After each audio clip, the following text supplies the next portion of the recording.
Samsung just made its boldest move in years, and it could change how we think about Exynos forever. The Galaxy S26 series is coming, but the real star of the show might just be the chip inside it. If you've been waiting for Samsung to finally take the fight to Qualcomm and Apple, this might be the moment we've all been waiting for. Welcome back, viewers. JM is here. Hit that like button, share this video with your fellow tech fans, and subscribe for more deep dives into the future of smartphones. You're going to want to stay tuned for this one because what's happening behind the scenes at Samsung right now is wild. Here's the headline. Samsung has wrapped up development of the Exynos 2600 and is about to begin mass production.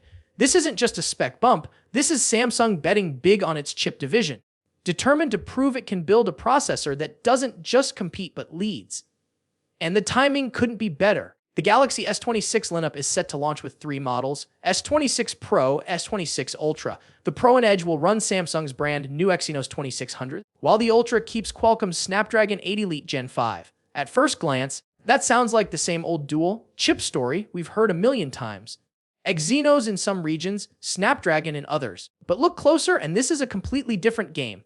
Samsung spent nearly $400 million just on Snapdragon chips for the S25 series, and Qualcomm's been hiking prices because honestly, every major brand is hooked on Snapdragon silicon.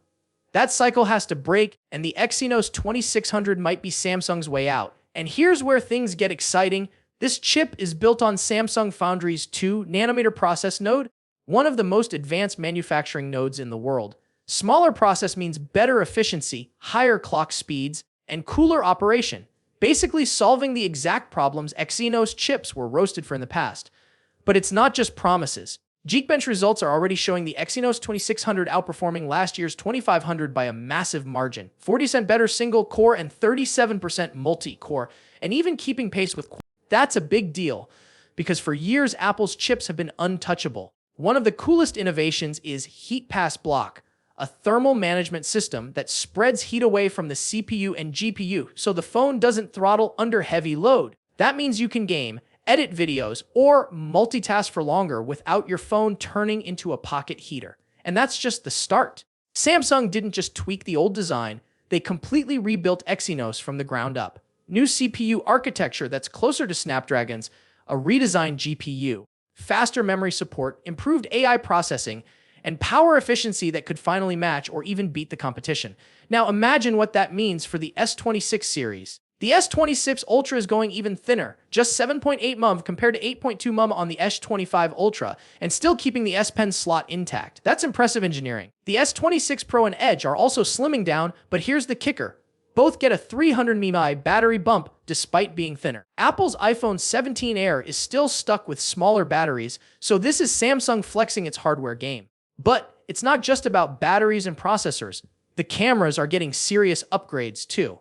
The S26 Ultra is rumored to pack an improved main sensor with better low light performance, plus upgrades to the periscope telephoto for sharper zoom. Pair that with on-device AI from the Exynos 2600 and Snapdragon 8 Elite Gen 5, and you're looking at smarter image processing that could finally dethrone the iPhone in night photography. And speaking of AI, Samsung's putting generative AI directly on the device this year.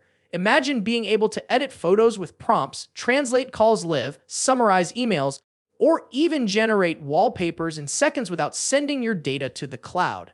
That's the kind of AI experience we've been waiting for, and it's all running locally thanks to the new chips. Of course, there's always the big question. Can Samsung actually deliver this time? Exynos has a reputation to fix, and fans aren't going to forgive another misstep. But if early benchmarks, leaks, and reports are true, this could be the redemption arc everyone's been waiting for. And this goes way beyond smartphones. If Samsung's 10nm process works, it could start making chips for other tech giants again. Think GPUs, CPUs, maybe even Apple someday. That could shake up the entire semiconductor industry, forcing TSMC to fight harder and speeding up innovation for everyone. So when the Galaxy S26 series drops, we're not just getting new phones. We might be witnessing the start of a new era for Samsung chips, one that could rewrite the rules of mobile performance. And that's why this launch feels so much bigger than just another yearly upgrade.